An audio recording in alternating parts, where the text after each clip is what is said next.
Look out the viewport with me. There is something profoundly strange flying past our sun right now, as humanity takes its first real steps away from Earth, learning to survive in the dark. The universe throws a mystery right at our doorstep. We don't exactly know what this object is, or what it is doing here. We cannot even see it on our optical sensors anymore. But we have been watching it like hawks for months. We named it 3I Atlas, an interstellar comet. Even as we build our new lives in orbit, our brightest minds have published nearly 100 research papers on this anomaly in just 4 months, and trust me, there is plenty of whispered data circulating through the stations that never made it onto the official public record. Some of those rumors floating around the lower deck sound completely insane, bordering on doomsday fiction. But as we transition into becoming a true spacefaring species, we cannot afford to rely on fear and speculation. Survival out here demands cold, hard facts. So today, you and I are going to cut straight through the static and the noise. We are going to get right down to the absolute bottom of everything you actually need to know about 3I Atlas. No myths, no panic, just the raw, unfiltered truth about this alien visitor and what its presence means for our fragile new existence beyond the safety of Earth's atmosphere. Let us map out the incredible trajectory of this deep space wanderer. Right at this very moment, 3I Atlas is making its closest, most perilous approach to our sun. Navigators call this burning phase perihelion, the absolute peak of this solar flyby happens on October 29th, when the anomaly screams past within about 210 million kilometers of our star, out here in the void. We use a much larger yardstick called an astronomical unit. It is the average distance between our old home, Earth, and the sun, a measurement that helps our grounded human minds grasp the terrifying, beautiful vastness of the solar system. We are finally trying to conquer. The perihelion of 3I Atlas strikes at exactly 1.4 astronomical units away from the sun's raging fires. It doesn't actually brush the solar surface. It skirts a path just inside the dusty orbit of Mars. But make no mistake, this flyby triggers the object's absolute peak activity.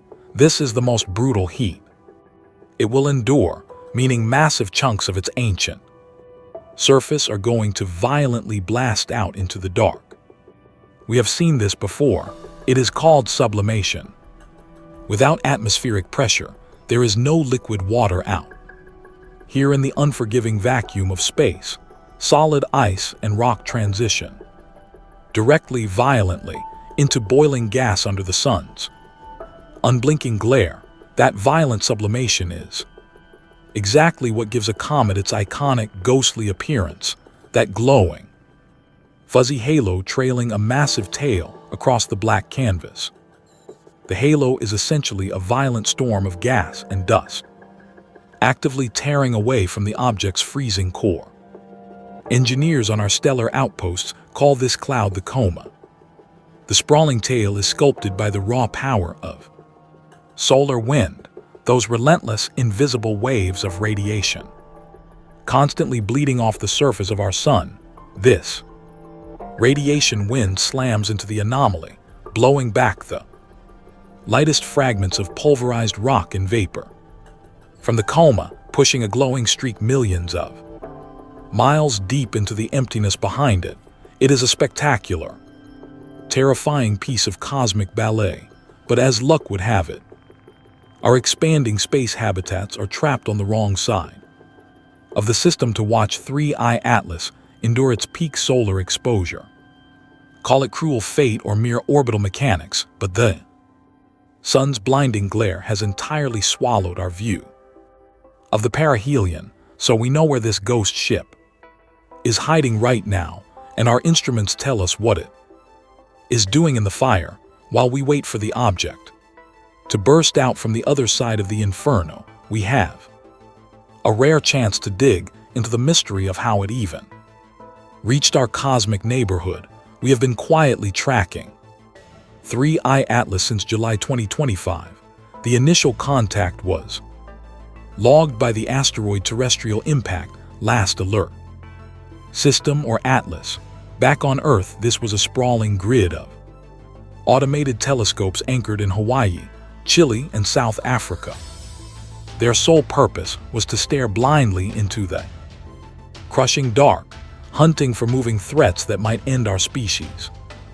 On the long night of July 1st, the sensors pinged. They thought it was just another routine orbital rock. The system flagged it as a newly discovered asteroid, ready to file it away in the Planetary Defense Archives. But as humanity prepares to leave the cradle, we pay closer attention to anomalies. The analysts noticed a glaring flaw. This rock was moving entirely too fast. Living out here teaches you that absolute stillness means death. Everything in space is constantly moving, chained to the sun by its relentless, crushing gravity. That perpetual forward motion is the only thing keeping our stations and the planets from plunging into the stellar fire. The closer a body creeps to the star, the faster it must sprint to survive the gravity well. But physics dictates that if you push your speed high enough, you begin to climb out of that invisible pit, hit a specific, staggering velocity, and the sun's chains snap. You break completely free from the solar system's grip, plunging straight into the freezing, breathless void of nothingness between the stars.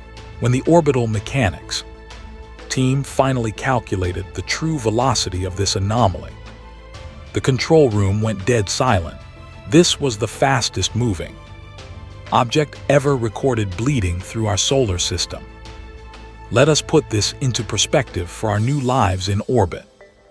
Our old home, Earth, races around the sun at 30 kilometers per second. That is incredibly fast for a habitable world.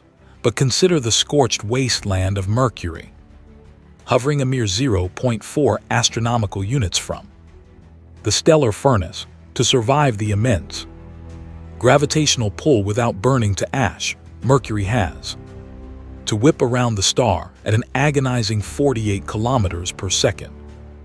It is a breathless, desperate sprint. Our deep space sensors confirmed the Atlas object was tearing through the darkness at 58 kilometers per second. And the most terrifying part, it was still lurking way out in the cold, just inside the orbit of Jupiter, roughly 4.5 astronomical units away from the sun. Moving at that violent speed, the math painted a clear, undeniable picture. This object was going to slice through our planetary neighborhood, blow right past the sun, and never look back. Navigators call this hyperbolic trajectory. It proved this frozen monument had emerged from the terrifying depth of interstellar space. It was merely taking a grand tour of our system before vanishing. That realization birthed its official designation, 3I Atlas, the third interstellar object. That implies there were two monumental discoveries before we ever launched our colony ships. You likely remember ʻOumuamua, humanity's first identified alien visitor, a tumbling cigar-shaped enigma that defied our understanding of physics. Atlas is equally strange, but for entirely different haunting reasons. Then there was the second visitor, 2I Borisov, the forgotten middle child of deep space anomalies. Borisov was oddly mundane. Despite its interstellar origin, it just behaved like a standard, predictable comet. But 3I Atlas, it violently breaks the mold. There are three massive, unsettling differences. First, sheer, terrifying size. ʻOumuamua was merely 400 meters long. Borisov stretched roughly 1 kilometer across, but 3I Atlas, our scans suggest this behemoth is up to 5.6 kilometers wide. a flying mountain. Second is its brutal speed. Atlas moves at nearly double the velocity of its predecessors. But the third difference is what keeps our astrogators awake at night. The trajectory ʻOumuamua plummeted down from the northern sky, the same direction our entire solar system is physically traveling. Our sun drags all of our planets and our fragile new space stations in a massive sweeping orbit around the supermassive black hole at the center of the Milky Way galaxy. Because our system is hurtling through the galaxy, we essentially drove our sun right into ʻOumuamua's path. Borisov was a similar story, approaching on a slightly diagonal slant, but emerging from that same forward vector. But 3I Atlas is not another standard head-on collision on the galactic highway. This behemoth executed a flawless T-bone strike. It came screaming in from the side, achieving near-perfect alignment with the planets we are leaving behind. Think of our solar system as a vast, spinning disk of debris over billions of years. Cosmic dust violently smashed together, forging the planets, moons, and the asteroids we now mine, all settling into one relatively flat, unified plane. Navigators refer to this flat cosmic racetrack as the plane of the ecliptic. It is the invisible floor of our solar system. Only a few rogue bodies dare to deviate from this flat trajectory. Take distant Pluto, for instance. Its strange orbit is tilted by 17 degrees, constantly bobbing above and below our established ecliptic plane like a piece of driftwood. Grasping this celestial architecture is crucial to understanding the absolute precision of 3I Atlas. This massive interstellar wanderer sliced into our territory a mere 3 degrees off the ecliptic. Against all staggering cosmic odds, it pierced our planetary defenses in almost flawless mathematical alignment with our orbital disk. Let us think about the vastness out here for a second. Space is profoundly three-dimensional, meaning a rogue comet could have ambushed us from literally any angle in the sphere. To suffer a near-perfect lateral impact is an astronomical coincidence that makes our brightest minds deeply uneasy. And that terrifying precision forces an even larger question. Where exactly was 3I Atlas born? Our deep space tracking points directly toward the blazing galactic core. Imagine looking down on the swirling vortex of the Milky Way.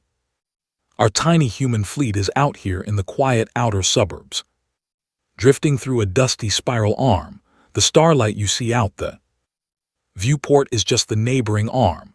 The telemetry doesn't lie. 3I Atlas came hurtling from the direction of that intensely bright galactic core. It is blindingly luminous because ancient stars are violently packed together in a tight, chaotic cluster, unlike the peaceful, sparse neighborhood we are currently trying to colonize. But to genuinely comprehend the origin of this frozen mountain, we must view the entire galaxy from a side-on angle. Just like our tiny solar system, the vast majority of the Milky Way's mass is flattened into a thin, spinning disk. However, a sparse scattering of ancient, solitary stars hovers quietly above and below this primary plane. Astrogators map this forgotten territory as the galactic thick disk. The thick disk is a desolate, lonely frontier. The vacuum there is incredibly sparse, meaning you rarely witness the violent star collisions, apocalyptic supernova blasts, or ravenous black holes that chew up the central core. Objects adrift in that quiet expanse simply endure, suspended in freezing isolation for an eternity. That ancient, untouched graveyard is exactly where our scientists believe 3I Atlas was born. This origin suggests the comet could be a staggering 7.6 billion years old, nearly twice the age of the dying Earth we left behind. While we can never perfectly chart its entire lonely path, our supercomputers have successfully backtracked its trajectory over 10 million years. The most haunting revelation from our supercomputers is this. Across 10 million years of drifting through the interstellar dark, Atlas passed 93 different alien stars. Yet the absolute closest it ever came to a single one of them was 0.3 light years. To put that in perspective, that is over 63,000 astronomical units. A vast, insurmountable gulf of empty space. And yet, right at this very second, this ancient, alien monument is screaming just 1.4 astronomical units away from our own sun. Stick with me as we push further into the dark. Let's examine exactly how this silent giant breached our system and the terrifying data it surrendered on its way in. We finally pushed away from Earth, carving out our fragile existence in the black. Before we even built these habitats, we were already scanning the dark. Take 3I Atlas, for example, officially logged in July. But the ghost was first caught in May 2025. The Transiting Exoplanet Survey Satellite, TESS, was orbiting our old home, staring into the deep galaxy, hunting for new worlds we might one day inhabit. For a whole month, TESS just happened to be staring right at Atlas. That lucky glance let us track the interloper as it ghosted through the massive orbital path of Jupiter. Living out here, you learn quickly that understanding the void is the only way to survive it. The first thing our astronomer needed to pin down was the object's shifting brightness. That light signature is a fingerprint telling us exactly what the intruder is made of. During that 1 month TESS watched, Atlas fell roughly 1 astronomical unit closer to the sun. We expected it to flare up. We call this perceived brightness flux. Let's look at this together. Just you and I think of the warm sun shining on Earth at high noon. Now picture yourself suddenly standing on the scorching surface of Mercury. From the surface of Mercury, that exact same sun would look terrifyingly bright, big T enough to instantly turn you to ash. The sun itself did not change, only your vulnerable position relative to its fire, that is flux. Our scientists figured the flux of Atlas would jump by a factor of 1.5 between May and June, but the data beamed back from TESS hit us like a shockwave.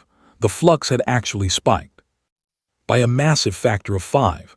That is an explosive amount of light suddenly bouncing off the surface, proving to everyone watching that this rock was absolutely not a dead, dry asteroid.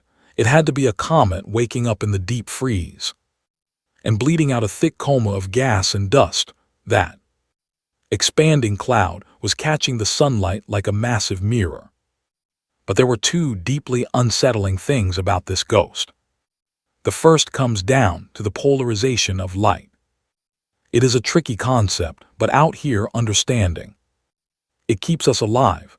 When the sun's rays smash into that violent cloud wrapping around Atlas, the light scatters. But the angle of that bounce is never just random. The way the light bends gives away the secret anatomy of whatever violent material it just struck. If the light deflects off to the side at a hard right angle, we call that positive polarization. But if it ricochets straight back on a parallel path, that is negative. Almost every piece of debris floating out here in the void leans positive, even the stray rocks wandering in from other stars. The interstellar comet 2I Borisov was positive. But Atlas is aggressively negative. In fact, it holds the most violently extreme negative polarization we have ever recorded. It is a chilling reminder that the deep universe does not play by our local rules.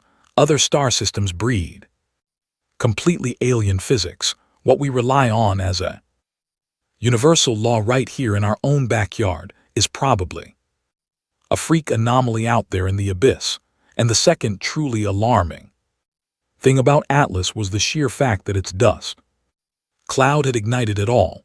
Remember, we were tracking this monster between May and June, when it was still lurking out beyond the orbit of Jupiter.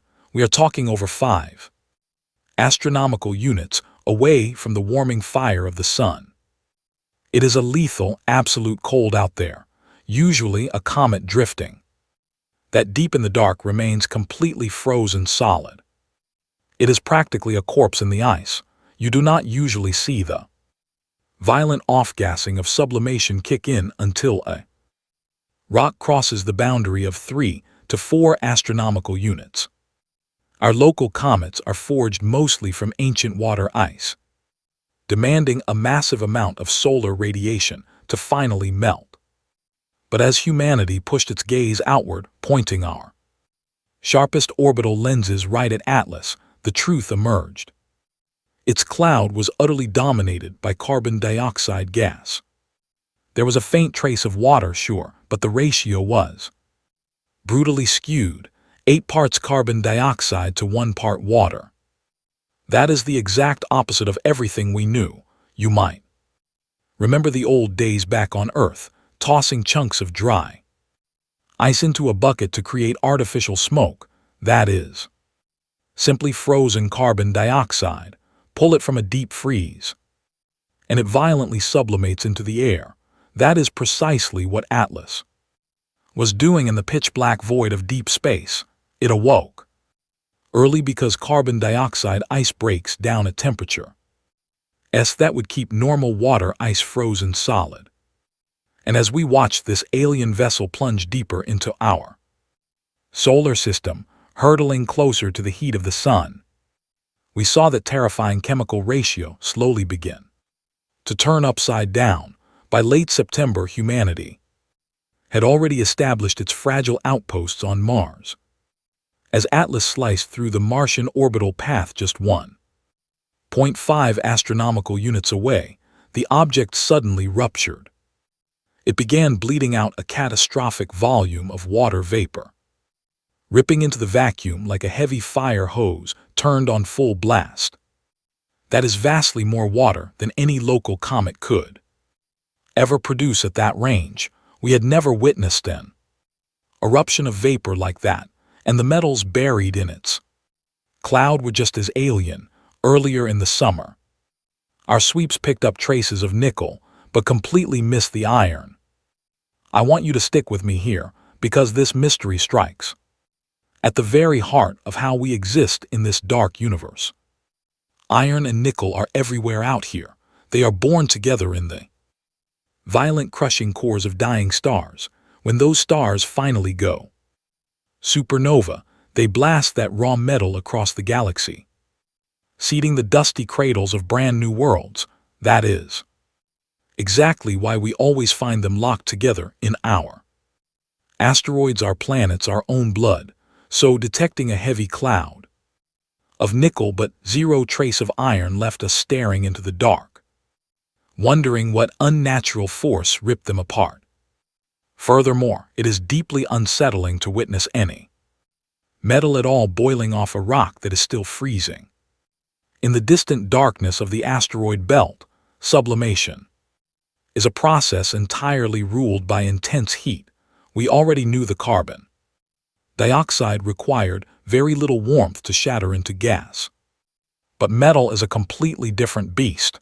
The leading theory is that the explosive venting of carbon dioxide physically dragged those heavy nickel atoms out into the void. But even that violent mechanism fails to explain the missing iron. Until suddenly, just like the explosive water vapor, the iron woke up. Deep into the grim month of September, our orbital sensors finally choked on the first undeniable signatures of iron bleeding out from the coma. In a matter of days, the chaotic ratio of iron and nickel violently snapped back into a perfectly normal, predictable equilibrium.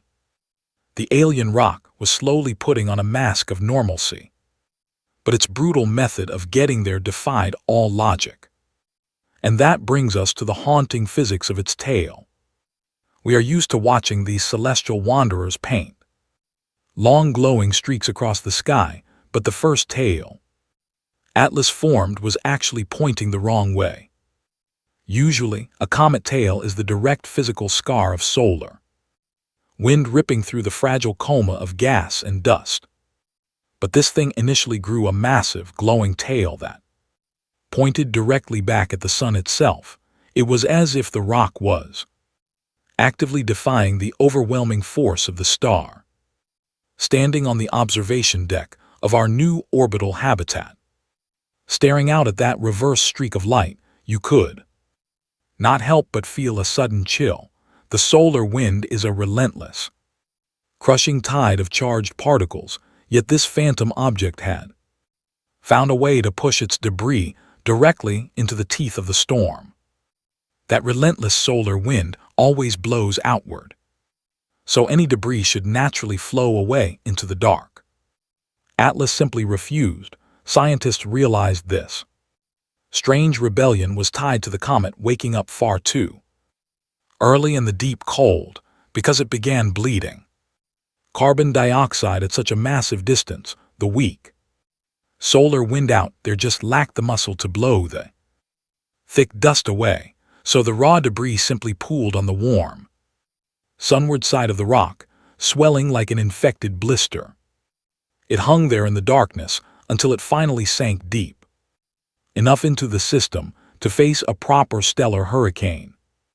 By the time September rolled over us, the solar gales had finally shattered that sunward blister, whipping up a short, fan-shaped tail pointing out into the abyss. That is the kind of standard comet tail we expected to see. Not every wandering rock gets to paint the sky with the massive, trailing ribbons you see in old Earth textbooks. Take the legendary Hale-Bopp from 1997. It had a monstrous tail, but it had also plunged incredibly close to the solar fire, closer than Atlas will ever dare to go. The closer the dive, the more brutal the burning and the longer the glowing scar it leaves behind. You and I are going to appreciate the sheer luck of what happened next, as humanity learns to build a life out here in the dust. Our best view of this alien visitor did not come from the safe skies of Earth. It came from Mars on October 3rd. Atlas sliced within 0.19 astronomic AL units of the Martian colonies, the absolute closest it will ever brush past a planet. Thankfully, we had our mechanical eyes scattered all over that red dirt. The Perseverance rover angled its battered lenses up at the dark and captured a shot. It is a terrifyingly raw image, full of noise and shadow.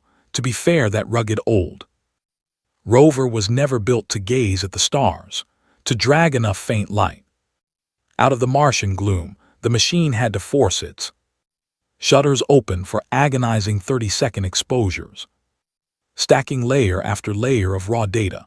The final transmission looked more like a jagged smear of blood than a solid rock.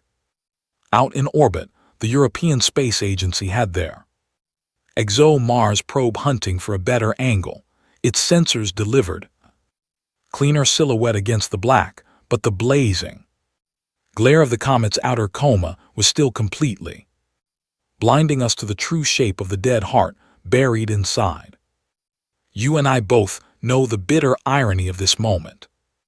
If we truly wanted to pierce that blinding fog and see the alien surface, we needed the colossal glass of the Mars reconnaissance orbiter. But out here on the frontier, we are still chained to the failures of the world we left behind. A political shutdown severed our comms. The governments back on Earth locked their doors, stranding the engineers who command the arrays. That crucial photograph was either left untaken or locked away in a dark server, held hostage by the fading politics of a distant blue planet while we try to survive the reality of space up here in our early orbital Station, time is the one resource we actually have. We must wait, because the sun will keep blinding our sensors, blocking any view of 3I Atlas until early December. Once the glare fades, you and I will finally see what the star's fierce radiation did to this wanderer. Its closest approach will be 1.8 astronomical units away on December 19th. By then, it will be hurling itself back into the deep dark, but one final encounter remains. On March 16, 2026, it grazes Jupiter at a distance of 0.36 astronomical units. We do not have many cameras out there yet, but we have one reliable scout. The Juno probe has spent a decade watching the gas giant, and it is ready, as we drift in our metal habitats, learning to call this vacuum home. That old Juno probe is going to take one last, haunting image of 3I Atlas before it disappears into the void forever. Out at that distance, the alien rock will be freezing over again, losing the volatile energy it had near the sun. It will be quiet but forever scarred by the solar fire. Studying these scars adds a crucial layer of survival knowledge for us as we face the reality of interstellar objects. You start to realize that maybe its strange, jagged shape did not even come from the distant star system where it was born. Instead, it is just a cosmic drifter covered in ancient dust, and violent impacts it picked up while surviving the frozen crossing between stars. As we stand by the viewport windows, watching the stars, without the safety of an atmosphere, we are left to wonder what else is moving around out there in the dark. We have finally left the cradle of our home world, and every new piece of data is a map for our own survival. We are going to get more answers soon from these distant probes, and undoubtedly those answers will birth 100 terrifying new questions. But that is the price of stepping out into the cosmic ocean. We are no longer just looking up at the sky, we are living inside it. And as we chart our path forward, you cannot help but feel how this vast, silent universe is completely unforgiving, yet unspeakably beautiful at the exact same time.